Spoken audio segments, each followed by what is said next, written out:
En Primera de Reyes, capítulo 3, vamos a analizar y vamos a desarrollar una conferencia que se llama La sabiduría en la oración. La sabiduría en la oración.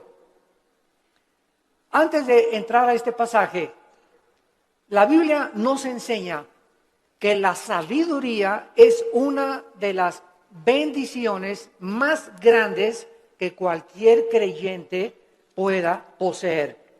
En Proverbios capítulo 3, Proverbios 3 del 13 al 18, escribió Salomón: dichoso el hombre o bienaventurado el hombre que haya la sabiduría. En otras palabras, hay que buscarla, porque para hallar tenemos que buscar. El que la encuentra y que obtiene la inteligencia, porque su ganancia, o sea, es mucho mejor ganar y tener sabiduría que toda la plata y que todo el oro que pudieras algún día amontonar. Más preciosa es que las piedras preciosas, y todo lo que puedes desear no se puede comparar con la sabiduría. Largura de días está en su mano derecha, en su izquierda riquezas y honra. Sus caminos son caminos deleitosos, todas sus veredas son paz. Ella es árbol de vida a los que de ella echan mano, y dichosos son los que la retienen. Siendo que la sabiduría es tan importante que el dinero, una vez yo le pregunté a Dios: oh Dios, ¿por qué dices que es más importante la sabiduría que el dinero? Porque la mayor parte de la gente diría: bueno, yo prefiero 1000 veces tener dinero que sabiduría. Y la respuesta la vamos a encontrar a través del desarrollo de esta conferencia, porque les voy a dar un adelanto. Si tú tienes dinero y no tienes sabiduría, el dinero que tienes lo vas a malgastar. Lo vas a usar en cosas y en vanidades ilusorias que se convierten en una maldición para tu vida. Escúchame muy bien.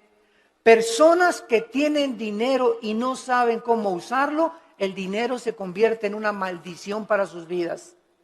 Pero si tú tienes sabiduría antes de tener dinero, cuando tengas dinero vas a saber cómo usarlo, dónde usarlo y a qué horas usarlo. Entonces, cuando nosotros tenemos sabiduría, antes que tener una carrera, antes que tener dinero, antes que casarnos, comenzamos a tener la capacidad de saber usar lo que Dios nos ha dado. La sabiduría tiene una definición que es la siguiente, a los que la quieran apuntar. La sabiduría se puede definir como la capacidad o la habilidad para poder entender y discernir qué hacer, cómo hacerlo y cuándo hacerlo. Es la capacidad para poder entender y discernir qué hacer, cómo hacerlo y cuándo hacerlo. También podríamos decir que la sabiduría es la capacidad para saber aplicar el conocimiento. El conocimiento nos lo da la Biblia. Y muchos que me escuchan ya saben que dice la Biblia en Efesios 5, maridos, amen a vuestras mujeres. Eso dice la Biblia, ¿verdad? Y todos los varones dicen, amén, amén, amén. Sin embargo, si yo tengo ese conocimiento nada más intelectual, y en mi casa yo no soy una persona caballerosa con mi esposa, una persona que la respeta, una persona que tiene consideraciones con ella, una persona a la cual yo tengo que tratar como un vaso más frágil, si yo no pongo en práctica lo que yo conozco, no puedo tener sabiduría. La sabiduría entra a mi vida cuando practico lo que yo sé. Porque hay muchos de ustedes que conocen mucho de la Biblia tal vez, o mucho de teología, o que nos están escuchando por televisión, sin embargo, no viven lo que conocen. Dicen una cosa y hacen otra cosa. Y ahí es cuando la personalidad se comienza a desintegrar. Cuando nosotros decimos una cosa y hacemos otra cosa, nuestra mente se comienza a dividir. En la psicología se le llama esquizofrenia, que significa mente dividida. Antes de que se definiera la esquizofrenia, en Santiago capítulo 1, la Biblia decía hace 2000 años, el hombre de doble alma. Se tradujo el hombre de doble ánimo. La palabra griega es nepesh, que es alma, es inconstante en todos sus caminos. Una persona con la mente dividida no puede ser igual en el trabajo, ni en el autobús, ni en la tienda, ni en el supermercado, ni en la escuela, ni en su casa. Una tiene una personalidad con sus amigos, tiene otra personalidad en la iglesia, aquí llega a la iglesia con cara de San Anselmo o de Santa Rita de Casia. Tiene otra personalidad allá en su trabajo. Son personas que tienen 2 o 3 personalidades porque están desintegrados. Ante sus amigos son aquí, no, allá por aquí. En la iglesia aquí santo, santo, santo. En su familia son otra cosa. No son de una sola pieza, como decimos en México. Y Dios quiere que tú seas de una sola pieza. Que seas como eres aquí, allá, en la escuela, con tus amigos, a donde quiera que vayas. Y no lo eres porque no eres sabio, porque no tienes sabiduría. ¿Y por qué no tienes sabiduría? Porque no practicas lo que conoces. Ahora, ¿quién nos da esta sabiduría? La Biblia a través del Espíritu Santo. Porque la sabiduría no es amontonar conocimiento, como dicen en este mundo, esa persona es muy sabia, ganó el premio Nobel de Medicina, ganó el premio Nobel de Literatura, y se les consideran, o el científico Stephen Hawking en Inglaterra, que es el científico más grande ateo del mundo, lo considera una persona sabia. ¿A qué le llaman sabia a la gente? A los que tienen mucho conocimiento en determinado área académica. Pero la sabiduría de Dios es la capacidad para vivir, para ser papá, para educar a los hijos, para saber cómo educar a mi esposa, para tratar con el problema de mi hijo, para tratar con el problema de mi hija, para resolver los problemas en mi trabajo. Esta capacidad para resolver problemas en la Biblia se llama sabiduría. Porque hay mucha gente muy inteligente, con mucho conocimiento, sin que sepa cómo vivir. La persona que posee la sabiduría sabe distinguir entre el bien y entre el mal. Manifiesta una conducta responsable, sabe cómo actuar en diversas circunstancias, sabe cómo vestirse en diferentes circunstancias, sabe cómo usar el dinero y sabe cómo dirigir o gobernar una nación, una familia, una empresa y una iglesia. La sabiduría le da la capacidad a los gobernantes de tener un rumbo adecuado en la nación.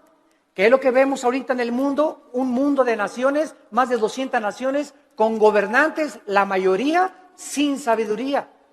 La mayor parte de ellos ya, ¿verdad?, con problemas mentales muy fuertes, posicionados solamente en gobernar, en controlar el pueblo, en controlar a las masas, sin poder ellos beneficiar al pueblo, porque nunca descubrieron que el gobierno es para bendecir a los demás y no a su propio imperio.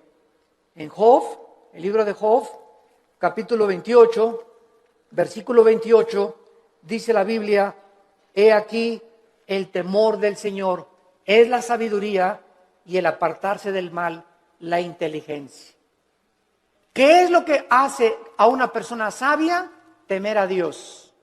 ¿Qué significa temer a Dios? ¿Tenerle miedo? No. Tenerle miedo a Dios te aleja de Dios. Y tener temor de Dios te acerca a Él. Esa es la diferencia entre el temor de Dios y tenerle miedo a Dios. No lo confundan. No es igual la gimnasia que la magnesia. Cuando yo tengo temor de Dios, vengo a Dios y respeto a mi esposa, respeto mis finanzas, pago mis impuestos, trato de tener una conducta responsable. ¿Por qué? Porque tengo el temor de Dios en mi corazón. Muchos de ustedes hacen lo que hacen porque no tienen temor de Dios. Muchos de ustedes, cuando nadie los ve, cuando están jóvenes, se besan, se abrazan, abusan de las caricias y se dicen cristianos. ¿Por qué lo hacen? Porque no tienen temor de Dios. Muchos varones viajan y cuando se meten a un hotel, no está la esposa, no hay nadie, alquilan una película pornográfica. ¿Por qué lo hacen? Porque creen que nadie los ve. Pero cuando tú tienes conciencia de que Dios te ve no harías las cosas que tú haces si tuvieras el temor de Dios. Esta es la razón por la cual Salomón, regresamos ahora a nuestro pasaje, estaba preocupado por ser un rey sabio. Era joven, acababa de consolidar su poder, acababa de sofocar una rebelión interna de gobierno de su hermano Adonías, eliminando a sus enemigos. Y la nación de Israel se encontraba ahora perfectamente unificada por un liderazgo que era él, y había paz por todos lados. Su padre David acababa de morir y él estaba ahora sentado en el trono.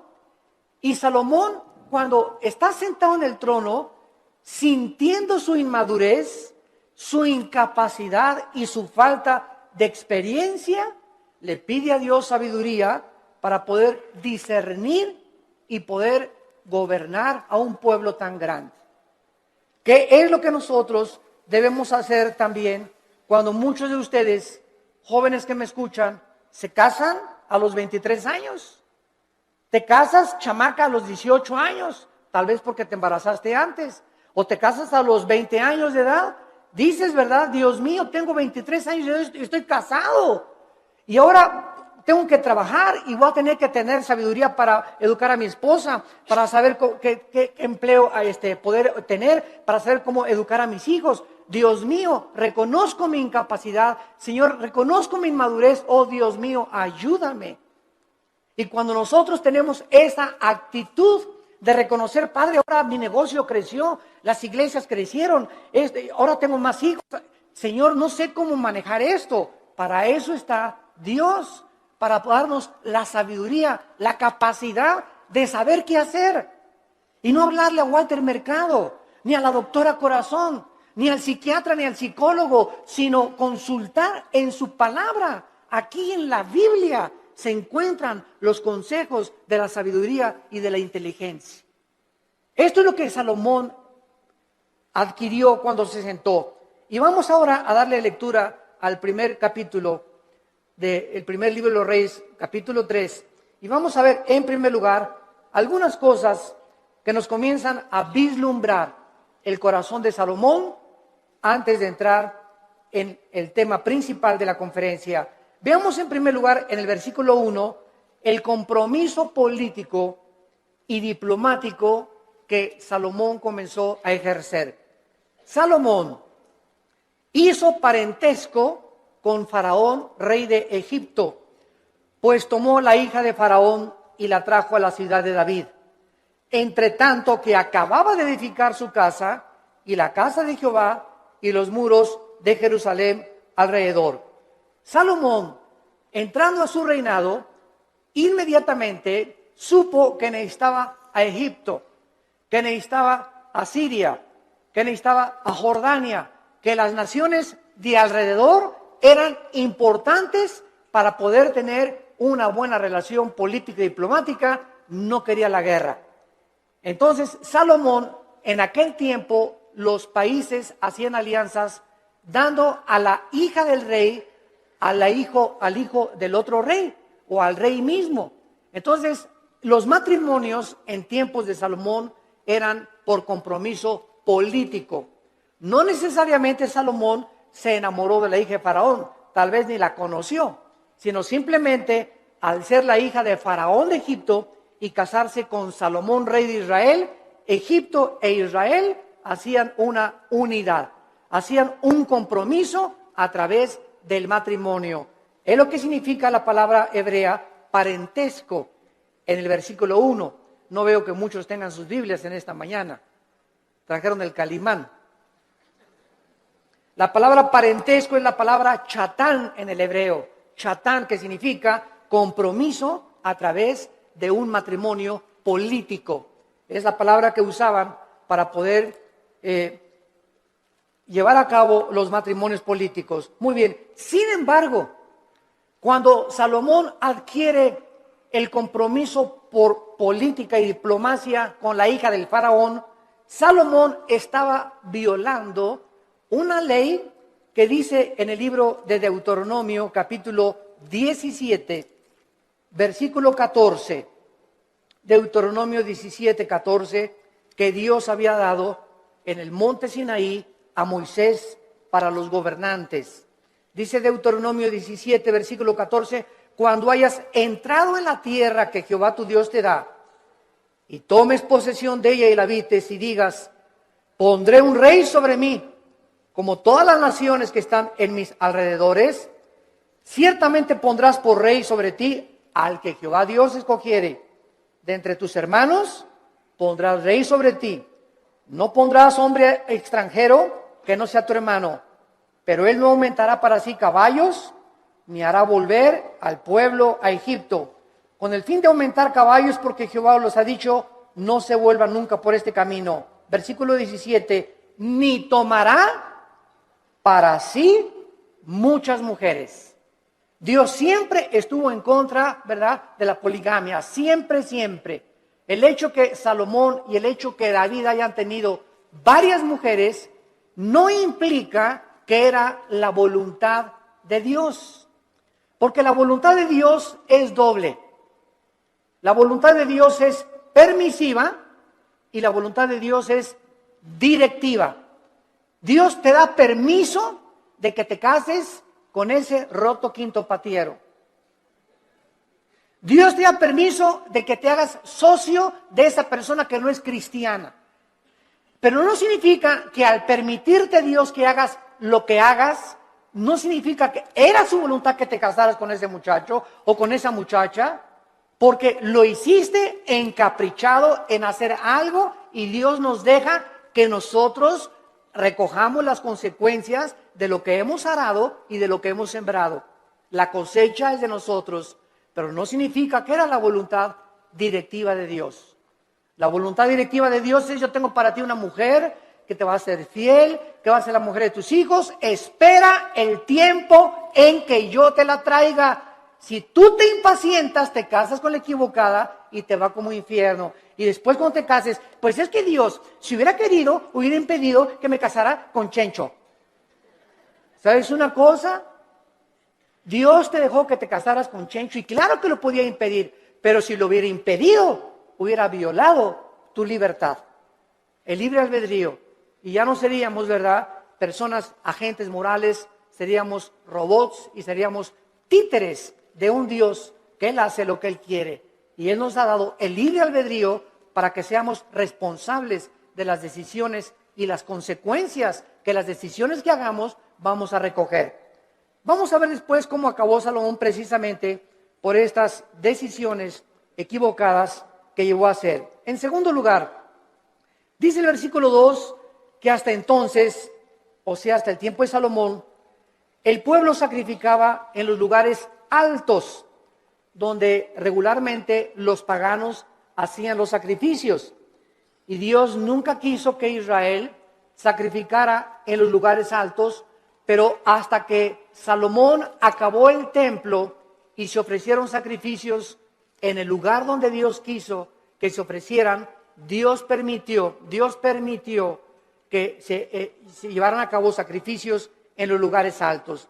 Dice el versículo 2, porque no había casa edificada al nombre de Jehová hasta aquellos tiempos. Salomón tenía una capacidad, en segundo lugar, como constructor. Si ustedes leen todo el primer libro de Reyes, es increíble la arquitectura, la hermosura de la decoración del templo de Salomón, de los cuadros que mandó traer. Tenía 12, su trono tenía leones de oro en las escaleras. Su trono donde Salomón se sentaba era de oro puro. Nunca ha habido, nunca en la historia, ni Bill Gates, ni el señor Slim, ni los Kennedy, ni los Rothschild, ni ningún millonario ha tenido el dinero que ha tenido y las riquezas del rey Salomón.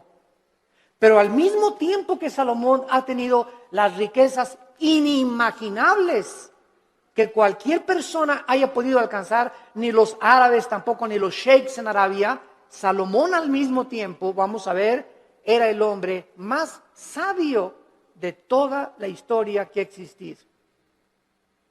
El hombre más sabio, imagínense, tenía millones de billones de riquezas y al mismo tiempo tenía la sabiduría que al final de su vida la hizo a un lado y pues ya es otro cantar, ¿verdad? Él se aparta de Dios, apostata y después regresa a Dios y escribe el libro de Eclesiastés, que es el compendio de sabiduría después de Proverbios más grande de toda la Biblia, el libro de Eclesiastés.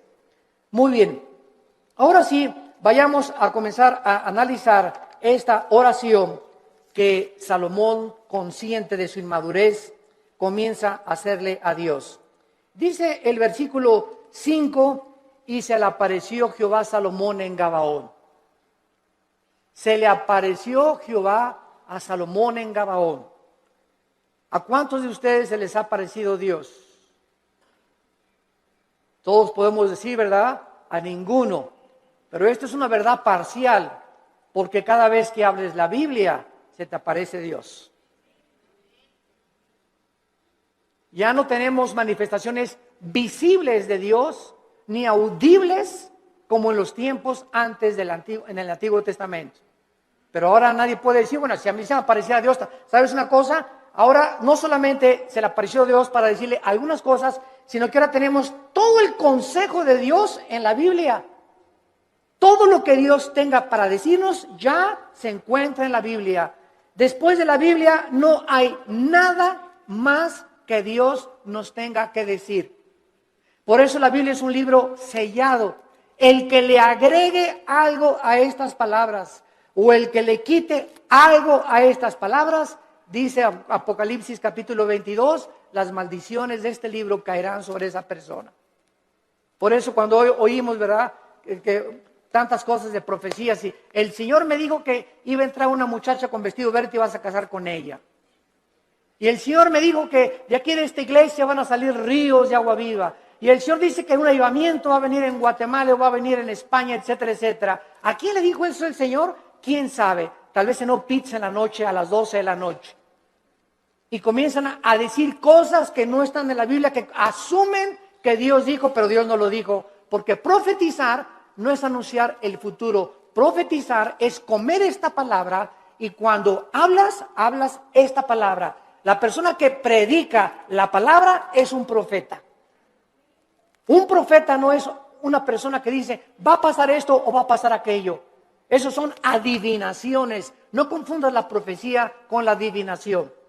Ahora, en el Antiguo Testamento había videntes. La palabra naví en el hebreo, que se les dio profecías del futuro. Todo lo que va a pasar ya está escrito en la Biblia. Cuídense cuando va a temblar en Toluca en febrero del 2011. Y el Señor me dijo que a las 10 de la mañana, cuídense, hermanos y hermanas en Cristo, de todas estas falsas profecías. A la luz y al testimonio. Si no es a la palabra de Dios, no les ha amanecido, dice el profeta Isaías. Entonces Salomón tiene la aparición de Dios en sueños y le dice, Dios es Salomón. Escuchen esto, versículo 5. Pide lo que quieras que yo te dé. Ni Santa Claus, ¿verdad? Ni Aladín y la lámpara maravillosa, cuando el genio se aparecía y le decía a Aladín, no, pídeme lo que quieras. Aquí estamos ante el Dios creador de los cielos y de la tierra. ¿Y qué vemos en primer lugar? Una invitación de Dios que Él nos hace, no solamente a Salomón, sino también a nosotros en el Nuevo Testamento. Clama a mí y te responderé, dice Jeremías 33:3. Y te enseñaré cosas grandes y ocultas que tú no conoces. Ahora aquí inmediatamente podríamos asumir, se aparece Dios, pídeme lo que quieras, un Cadillac último modelo, Señor. Una casa allá por allá, una mujer bellísima. Todas estas son las cosas que el mundo pediría cuando no tienen un corazón para Dios. Pero lo que hace Salomón es lo que nos va a enseñar que Dios se agradó tanto de lo que le pidió Salomón, que Dios se lo dio. Entonces vamos a descubrir en esta mañana que cuando nosotros oramos conforme a la voluntad de Dios, Dios nos concede las peticiones que le hayamos hecho. Esta palabra que Dios usa para pedir, Saal, en el hebreo, se usa 8 veces en este solo capítulo. Y lo primero que vemos es el verdadero incentivo para orar. ¿Qué es lo que nos debe motivar para orar? Que al Dios que le estamos pidiendo es un Dios generoso. Toda buena dádiva y todo don procede del Padre de las luces, Santiago capítulo 1, en el cual no hay sombra ni variación alguna. Y el que tenga falta de sabiduría, Santiago capítulo 1, el que tenga falta de sabiduría, pídasela a Dios que se dará sobreabundantemente. Efesios 3:20, y aquel que es poderoso para hacer todas las cosas mucho más abundantemente de lo que le pedimos o ni siquiera nos imaginamos, según el poder que actúa en nosotros. Esto es muy importante porque mucha gente, yo he conocido que dicen, ay Señor, Señor, por favor, y creen que Dios está por allá lejísimos, ¿verdad? Y te pido, Señor, y gritan y se tiran y se revuelcan en el piso, etcétera, etcétera, y lloran. Y dice Efesios 3:20 que lo que le pedimos a Dios lo responde de acuerdo al poder que está afuera o adentro. ¿Perdón? Según el poder que actúa dentro de nosotros. Entonces, dentro de nosotros está el Espíritu Santo. Yo solo tengo que hincarme en el secreto de mi oración y entrar en comunión con Dios, y Él me está oyendo, Él está dentro de mí, y no tengo que buscar manifestaciones de Dios externas, porque el poder está dentro de mí. Y dentro de mí, si el Espíritu Santo, yo tengo una relación de compañerismo con Él y camino en santidad con Dios, lo que Dios me pone dentro de mí, me lo va a dar. Porque Dios se agrada cuando le pedimos conforme a su voluntad. Aunque nosotros no somos reyes ni gobernantes como Salomón, con el mismo nivel de responsabilidad que tenía Salomón, ¿acaso no es al mismo Dios que al que se acercaba Salomón en el Antiguo Testamento en oración? En Primera de Juan capítulo 5, en el Nuevo Testamento, Primera de Juan capítulo 5, versículo 14 y 15, dice la Biblia, y esta es la confianza que tenemos en Él. Cuando comenzamos a orar, si no hay esa confianza en ti, no ores. Porque el que se acerca a Dios es necesario que crea que Dios existe. Esta es la confianza que tenemos en Él, que si pedimos alguna cosa conforme a su voluntad, conforme a lo que Dios quiere para nuestra vida, Él nos oye. Si yo tengo un niño de 10 años y me dice, papá, cómprame un BMW, ¿se lo voy a comprar? Ay, papá, no me quieres porque no me compras un reloj Rolex de oro. Chamaco de 15 años, pirruris. ¿Por qué no se lo doy? Porque no es que yo no ame a mi hijo, claro que lo amo a mi hijo. Pero no se lo doy porque no puede él todavía llevar tantas alhajas en su cuerpo, ni tener un coche último modelo a los 15 años, porque le hago un mal más que un bien. Ahora, si él comienza a conocer, si mi hijo tuviera la sabiduría a los 10 o 15 años de conocer que él no tiene la madurez para poder usar las cosas que él quisiera, no me pediría eso. Entonces me diría, papá, dame un reloj conforme a lo que tú crees que debo de usar.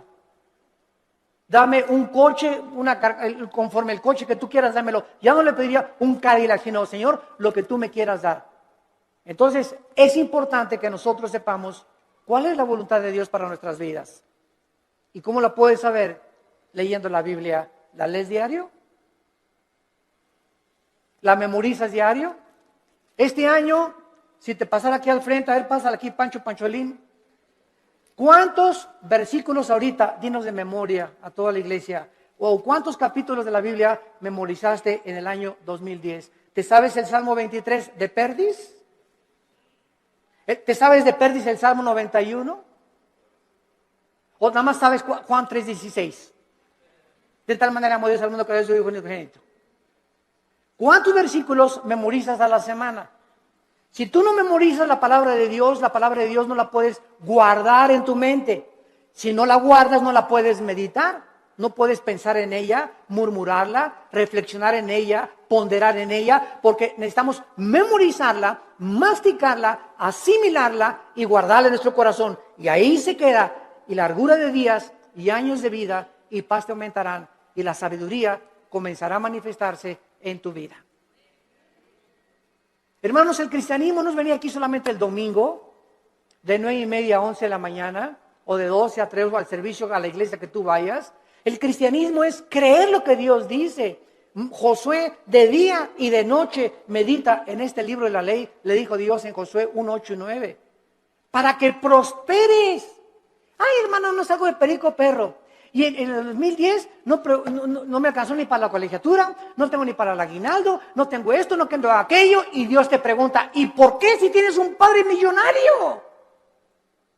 Es como el que estaba sentado ahí en la banqueta sin zapatos y con un taquito y nada más así. Y llega una persona, ¿y quién eres tú? Soy hijo del rey de Inglaterra. ¿Y por qué estás ahí sentado en la banqueta? Y traía el muchacho una chequera aquí. Pues porque no creo que mi papá me vaya a lo que me tenga. Mira, la chequera la tienes en blanco y tu papá te dio la chequera en blanco para que pongas la cantidad de los cheques que tú quieras. No tienes por qué estar como un limosnero pidiendo en la calle. Y la chequera es la Biblia.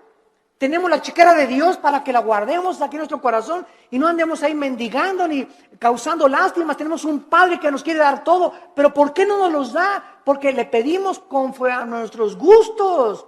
Le pedimos cuando lo necesitamos, cuando tenemos una tragedia, cuando viene un problema moral, cuando nos enfermamos, cuando estamos en el hospital. Señor, ayúdame. Señor, te pido, mi hija se fue de mi casa. Ayúdame con este negocio y ya no tengo dinero y no me alcanza. Pero los días anteriores, los meses anteriores, ¿has tenido compañerismo con Él? ¿Lo has amado con todo tu corazón? ¿Eres santo? ¿Amas a tu esposa? ¿Bendices a tus hijos? ¿Les enseñas la palabra de Dios a tus hijos? ¿Eres honesto en tus negocios? Entonces Dios no puede darte, porque el que es infiel en lo poco, en lo mucho lo es. Si Dios te bendijera y te diera y te ayudara, te echaría a perder, porque no tienes la sabiduría para vivir y tener lo que Dios te quisiera dar. Reflexionen y mediten en esto profundamente, santos de Dios. A continuación, dice el versículo del 6 al 8, no solamente que tenemos el incentivo para orar, la generosidad de Dios. Ahora veamos el fundamento de la oración, la seguridad de que Dios nos va a oír.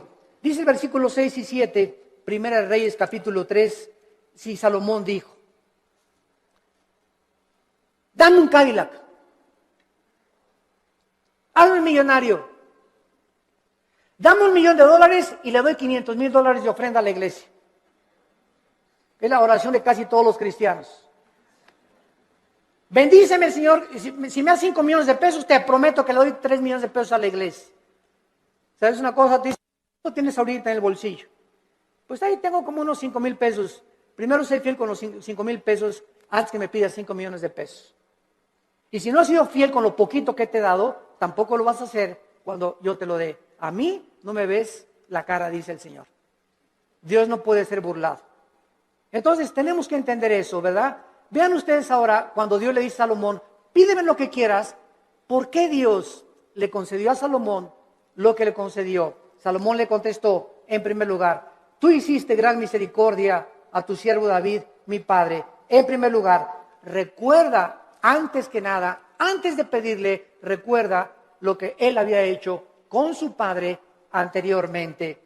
Dice a continuación, porque él anduvo delante de ti en verdad, en justicia y con rectitud de corazón para contigo. En segundo lugar, recuerda que su padre recibió de Dios lo que recibió porque David anduvo en integridad.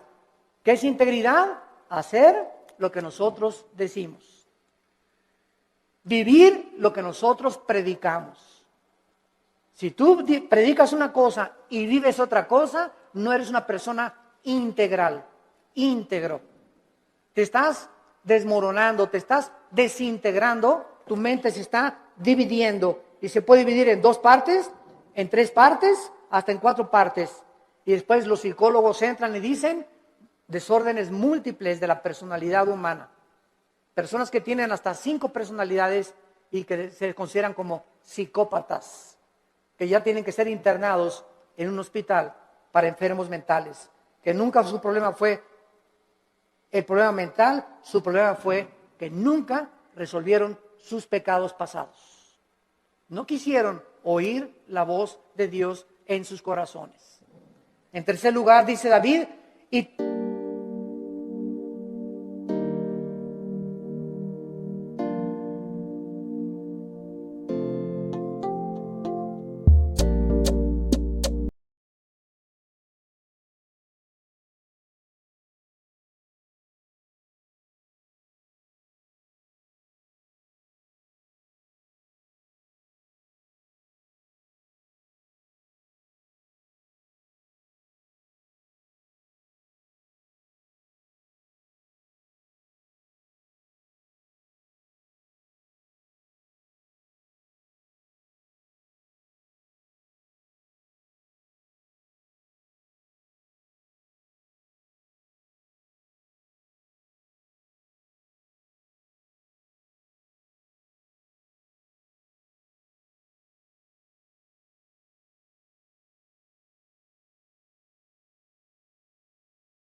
esta tu gran misericordia, en que le diste hijo que se sentase en su trono como usted en este día. Salomón, antes de pedirle nada a Dios, recuerda que el hecho de que él esté sentado donde él está sentado como rey,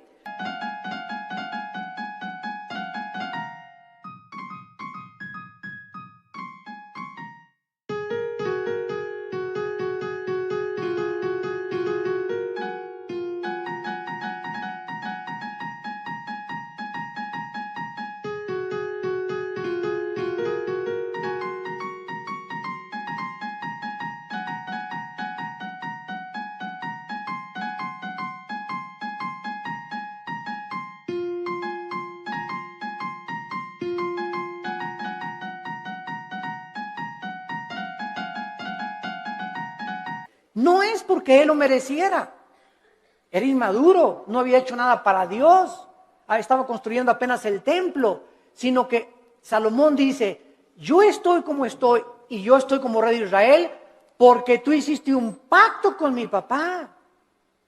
Y por la misericordia que le tuviste a mi papá, yo estoy sentado aquí. Yo no merezco estar sentado aquí.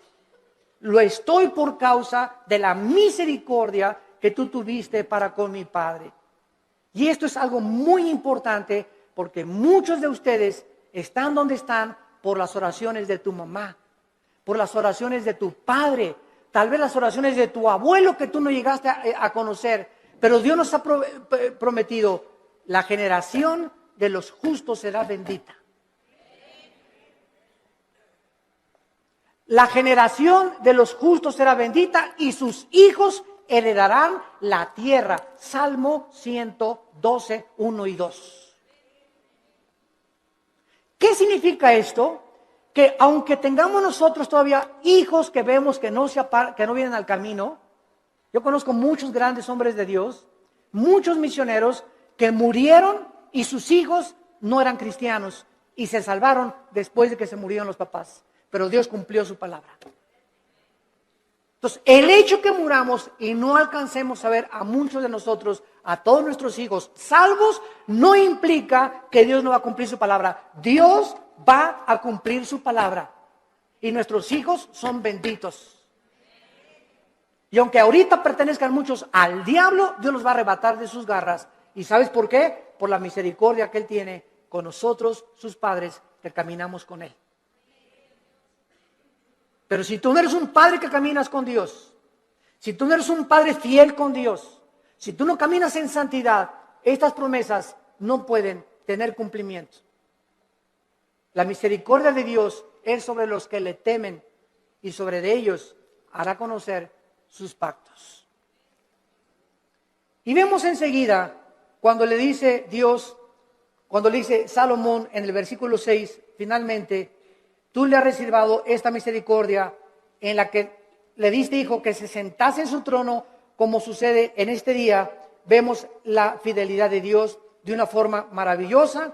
Y dice la Biblia en el versículo 7, ahora pues, Jehová Dios mío, o sea, habiendo reconocido Salomón la misericordia que Dios tuvo para con su padre, y el hecho que él esté donde está, que lo hacía indigno, tú me has puesto a mí, tu siervo, por rey en lugar de a mi padre, y yo soy joven, y no sé cómo entrar ni salir, y tu siervo está en medio de tu pueblo, al cual tú escogiste, un pueblo grande que no se puede contar, ni tampoco enumerar. Salomón finalmente comienza a orar porque al recordar la misericordia con su padre, sabe que lo que Dios dice lo cumple. ¿Qué hace que nosotros oremos? La fidelidad de Dios. Dice en Efesios 3:20, y aquel que es poderoso para hacer las cosas mucho más abundantemente. Tú le pides a Dios algo, lo que Él te va a contestar es mucho más allá de lo que tú te imaginaste que te iba a contestar. Yo recuerdo, les conté hace algún tiempo, en 1977-78, yo comencé a entrar al ministerio de tiempo completo. Yo trabajaba en un hotel en Acapulco, el hotel que es ahora el Emporio, creo, el Continental, estaba de gerente general del hotel. Y cuando entro en el 77-78, me fui de misionero con unos misioneros norteamericanos. Nos llevaron a la Sierra de Guerrero, con la frontera con Oaxaca, Coajimalpa, la Costa Chica, la Costa Grande. Todo eso anduve 3 años de misionero. Y en toda esa época de misionero, pues llegaba a mi casa y Alan estaba chiquito y comíamos mangos, comíamos frutas, no teníamos para comer, porque me daban un cheque de $50 a la semana, o sea, $200 al mes. Solamente no se alcanzaba para comer víveres. Vivíamos en un bungalito por pie de la cuesta en Acapulco y lo único que teníamos en la casa era colchones, no teníamos estufa, no teníamos nada, una parrilla eléctrica. Ahí cocinábamos el pescado que yo iba a pescar, ¿verdad? Al mar.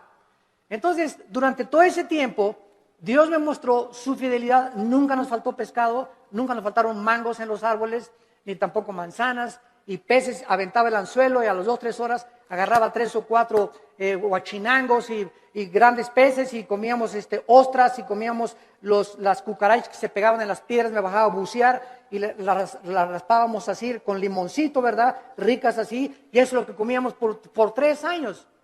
Hasta 1985 pasaron 8 o 9 años de mi ministerio cuando por primera vez compramos un refrigerador. Compré una lavadora de esas que vendían en Salinas y Rocha, de esas que chun, chun, que hacen así, para acá y para atrás, las señoras ya saben cuáles son, ¿verdad? Rum, rum, así es, las lavadoras antiguas. Pagué como 3 años en pagarla y hasta el 85 me regalaron una camioneta combi usada con 80,000 kilómetros y en esa nos transportábamos después de tantos años de caminar y conocer a Dios. Entonces, Dios es fiel, pero Dios no te da las cosas así. Y ahora todo el mundo, quieren casarse, ya quiero un plasma y quiero tapetes persas.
cortinas que vengan de España, y cuadros así, y quiero un coche último modelo, y ya todo mundo ahorita es una ambición, pastores que ya quieren una iglesia grande, ya quieren 500 personas, etcétera, etcétera, cuando no saben que irá andando y llorando el que lleva la preciosa semilla y regresará con gozo trayendo las gavillas. Hay que arar y arar y arar la tierra y caminar y arar. El ranchero va rompiendo la tierra y primero aras, primero rompes, sudas lo que tú estás haciendo y después ya vienes y siembras la semilla y después viene la tercera fase que es la cosecha. Tenemos que arar, tenemos que sembrar y tenemos que cosechar. Pero si tú no trabajas, si tú no aras y no siembras, ¿por qué esperas recoger? Entonces tú no vas a recoger nunca en la vida lo que nunca has sembrado, en lo que nunca has trabajado.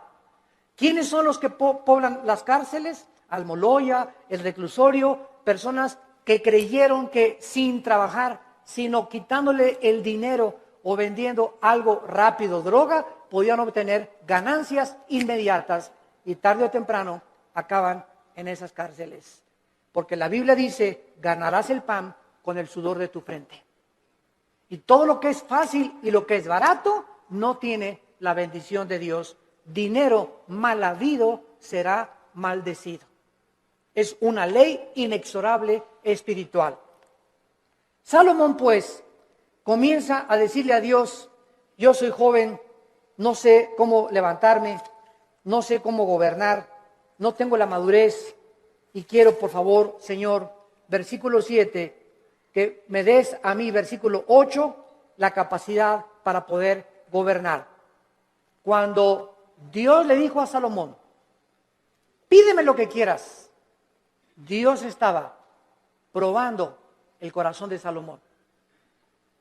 Y cuando venimos en oración y le pedimos a Dios, de la abundancia de las palabras, de la abundancia del corazón, habla la boca. Lo que tú le pides a Dios denota y manifiesta lo que realmente quieres en tu corazón. Y vamos a ver el gran secreto de por qué Dios le contestó esta oración. En el versículo 7 y 8, Salomón reconoce que él no tiene la capacidad de gobernar un pueblo tan grande, ni numerarlo por tanta y grande multitud. Su principal capacidad de la cual él comienza a reconocer es que él necesitaba una cosa importante. Versículo 9, dale, es lo primero que Salomón le pide, dame un corazón entendido. Por favor, la palabra entendido es shama, que significa oír o escuchar. Vamos a ver, vamos por orden, esto es muy importante, síganme con cuidado. Dame un corazón que sepa escuchar a la gente. Es lo que significa entendido. Shama, viene de la palabra hebrea Shema. Cuando dicen Deuteronomio 6, Shema Yisrael Adonai Elohim Adonai Echad, se tradujo, oye Israel, Jehová tu Dios, uno es. Shema, oye, Shama aquí es escuchar. Dame un corazón Shama, que sepa escuchar. Ahora, dice el versículo 9, que sepa escuchar para juzgar a tu pueblo y para discernir entre lo bueno y lo malo. Vean ustedes con cuidado lo que Salomón está pidiéndole a Dios. Señor, permíteme presentarme ante tu pueblo. Supongamos que ustedes son el pueblo de Dios. Y un gobernante necesita oír. Un pastor necesita, para dar consejería, oír. Pero cuando nosotros oímos, y muchas veces lo que los gobernantes oyen del pueblo, no siempre es la verdad, ¿correcto? Porque ve una señora, y mi esposo esto y el otro, y bla, bla, bla, bla, y bla, bla, bla, bla. Y el pastor o el cristiano que oye a la esposa y asume que la esposa tiene razón, sin haber oído la otra parte, al esposo es una persona sin inteligencia ni tampoco discernimiento. Entonces, no creas todo lo que la gente te dice. Y ya supiste que fulano y tal, bla, bla, bla, bla, bla, bla, bla, bla, bla. Y ya supiste que fulanita la vio la noche y bla, bla, bla, bla, bla. Y ya viste lo que se dijo ese pastor que bla, bla, bla, bla, bla. Ten mucho cuidado cuando tú oigas y asumas que lo que te están diciendo es verdad. Entonces, ¿qué necesitamos para saber si lo que nos están diciendo es verdad o no es verdad? Necesitamos discernimiento.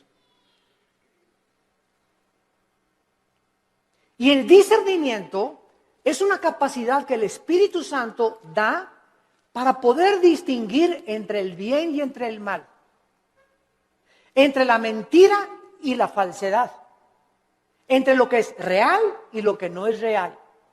Y esta capacidad no la da ningún libro, ninguna escuela, ningún seminario la da.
Dios, a los que han aprendido antes escucharlo a Él. Cuando tú vienes a la Biblia, ¿a quién estás oyendo? A Dios. Y tu contacto con la Biblia es diario, la lees y la memorizas y la guardas y la lees en la mañana y antes de acostarte y estás en contacto con la Biblia. Entonces, al estar oyendo a Dios, automáticamente el Espíritu Santo, la palabra de Dios la convierte en discernimiento. Y tú comienzas a manifestar una capacidad en la vida para que cuando estés escuchando algo tengas el juicio adecuado para juzgar. Hasta nuestros hijos. Llega Pepito, papito, pues son mustios los chamacos, ¿verdad? Pegó, y no es cierto que le pegó, sino que él viene así porque él le pegó al otro. Pero son expertos los niños en venir en culpar al otro hermanito antes de que sepan que él fue el culpable y le pegan a él. Entonces viene corriendo y cuando el papá ya sabe, espérame, ya te conozco, mijito, ¿verdad? A ver, ya sé, ¿verdad? Y le hablas al otro hermanito y ya sabes que lo que te quiere es chantajear. Entonces comenzamos, no nos inclinamos porque a Pepito lo quiero mucho, mis sentimientos los crucifico, quiero hacer justicia con mis hijos y que mis hijos sepan que soy parejo con todos. Cuidado con los consentidos, porque esto no es de Dios. Este fue el problema de José en el Antiguo Testamento, cuando su padre Jacobo lo consintió demasiado, los hermanos comenzaron a tener envidia y acabaron vendiéndole a Egipto. Entonces Salomón pide la capacidad de poder juzgar al pueblo. Vean ustedes, y aquí está el centro de toda nuestra conferencia, el motivo principal por el cual Dios le da a Salomón mucho más, como vamos a ver, de lo que le pidió o de lo que se imaginó, fue porque el motivo de Salomón era el bienestar del pueblo de Dios. Mientras Dios vea que nosotros amamos a su pueblo, mientras Dios vea que tú amas a la gente, que tú amas a tus hermanos en Cristo, porque si no amas a tus hermanos en Cristo, ¿qué vas a acabar amando al vecino? Si entre nosotros no nos amamos, ¿cómo esperamos entonces atrevernos a pedirle algo a Dios? Si entre nosotros nos volteamos los cañones unos contra otros y nos atacamos unos a otros, y atacas a ese pastor, y atacas a ese hermano, y a ese coordinador, y ese decán, y ese seguridad afuera que me dijo que no me estacionara aquí. ¿Y tú qué te crees, que no sabes quién soy yo? Y tenemos esa actitud de siempre autoritarismo, y siempre soberbia, y siempre mis intereses, y yo, el rey del yo. ¿Cómo puedes entonces esperar tener sabiduría, inteligencia y discernimiento espiritual? Nunca lo tendrás. Porque Dios quiere que seamos humildes unos con otros, que nos perdonemos unos a otros, que nos aceptemos con todos nuestros defectos, unos a otros, que nos toleremos y nos aguantemos como Cristo nos perdonó y nos soportó en la cruz. Y si Dios me aguantó con todo el costal de barbaridades y de cochinadas y de pecados que yo traía y fueron puestos en la cruz, ahora me dice Dios, ve y tú haz lo mismo con los demás. Ama a mi pueblo, dice el Señor, porque por el amor que os tuviereis, el mundo sabrá que sois mis discípulos. Pero si estamos entre nosotros con celos y envidias y críticas y calumnias y maldiciones y esto y el otro y por aquí y por allá, es un pueblo carnal. Son los que se van a quedar en el desierto, nunca van a entrar a Canaán, nunca tendrán la bendición, nunca tendrán respuesta a sus oraciones, porque nunca quisieron morir a sí mismos. Nunca tendrán sabiduría. Navegarán siempre por diferentes aguas, como veletas en la vida, llevados por todos vientos de doctrina. Nunca tendrán el timón en sus manos, su vida, su barco, nunca tendrá curso, siempre irá donde va el viento. Como veletas, como veleros, sin un motor, sin sabiduría, sin convicciones, porque nunca amaron al pueblo de Dios. Amados, amémonos unos a otros. En 1 Corintios, en el Nuevo Testamento, para terminar, capítulo 12, ¿qué encontramos en Corintios 12, 13 y 14? 3 capítulos dedicados a los dones espirituales. El capítulo 12 pone el cimiento de los dones. El capítulo 14 explica qué son las lenguas. Y el capítulo 14 nos dice claramente, ¿verdad? El 14 nos dice que son las lenguas y el 13 nos dice qué es realmente lo que más le importa a Dios. El amor. Pero vean ustedes en 1 Corintios 12, versículo 4 al 7, la congruencia y la consistencia de la verdad de la Biblia.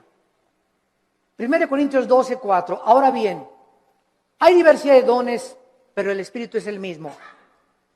Hay diversidad de ministerios.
El Señor es el mismo.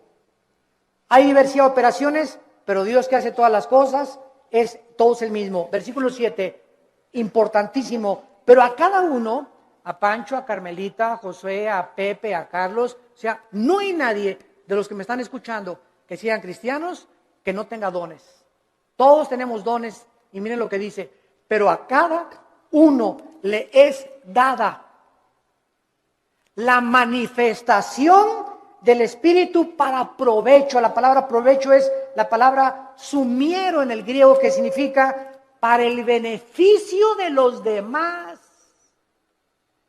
Mis dones no son para mí, son para los demás, para edificarlos a ustedes. Por eso en Corintios 14 Pablo dice, en la iglesia, por favor, no hablen en lenguas. Porque en la iglesia, si se ponen todos a hablar en lenguas, y trae fulano de tal a su mamacita, y el otro trajo al diputado, y el otro trajo un licenciado, y el otro trajo un doctor, y trajo a sus amigos, y entra a una iglesia donde parece un manicomio. ¿Y dónde estoy en el manicure? Van a decir. ¿Qué es esto? Dice 1 Corintios 14, van a decir que están locos. Entonces, en la asamblea, cuando estén todos juntos, si quieren hablar en lenguas, que sea por turno y con intérprete. Y si no hay intérprete, cállate. Y no estés ahí en la iglesia, saca la bazuca con las lenguas de la milicia, ¿verdad? Y la persona que está junto a ti, ¿qué le pasa, verdad? Que denle su chocho.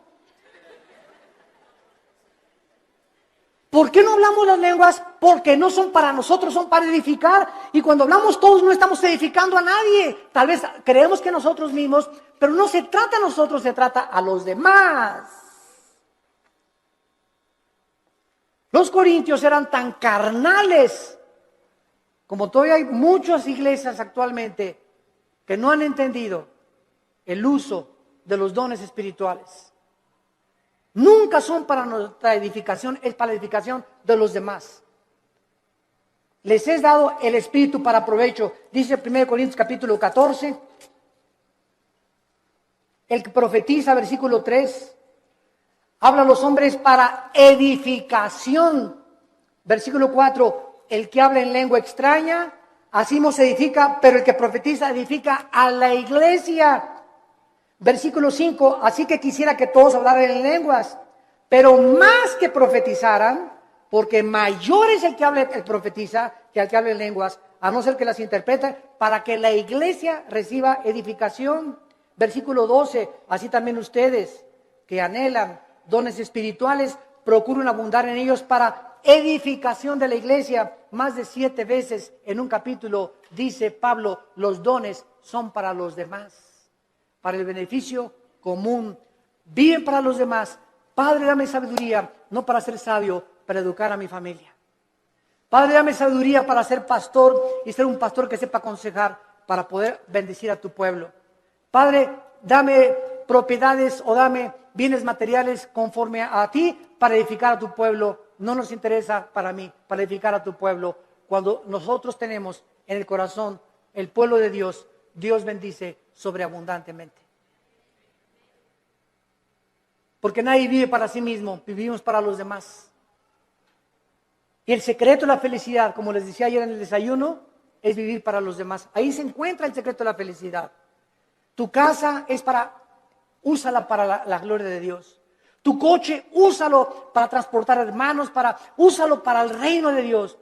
Tu dinero, úsalo para el reino de Dios. Dios no está en contra que tengas ahorros, ni que tengas dinero, pero no ahorres más de lo debido, no seas más avaro, no tengas más propiedades de las debidas, porque te conviertes en persona avariciosa. Estás guardando ya de más y mañana te vas a petatear. Mañana cuelgas los tenis, como dicen los jóvenes. Mañana partimos tal vez a casa. Y lo que has hecho, ¿para quién se le quedó? Cuando se pudo usar para la gloria de Dios. Cuando tenemos ya esa visión, Dios nos comienza a derramar abundantemente todas aquellas cosas que Él anhela, porque Él busca instrumentos a través de los cuales Él pueda canalizar su gracia y sus bendiciones para los demás. Abraham, desde el principio de la Biblia, Abraham, te voy a bendecir para que tú seas bendición a las naciones. Todo lo que Dios nos da no es para echarle aquí y aquí y aquí. Dios me da para darlo. Dios me da para darlo. Si Dios me da y lo sigo guardando y no lo saco, me va a romper las bolsas y lo que tengo no lo voy a aprovechar. Y entonces el diablo viene, como dice Malaquías 3, el devorador, y se lleva aquello que le pertenecía a Dios. Nos comienza a robar lo que le pertenecía a Dios, porque no hemos entendido que la sabiduría es para bendecir al pueblo de Dios. Gracias por tu palabra, Señor, en esta mañana. Te damos gracias, Señor, porque eres inmensamente generoso y bueno para con todo tu pueblo. De tal manera nos has amado que diste a tu Hijo. Y si a tu Hijo lo sacrificaste, ¿cómo no nos darás todas las cosas, si nosotros te las pedimos,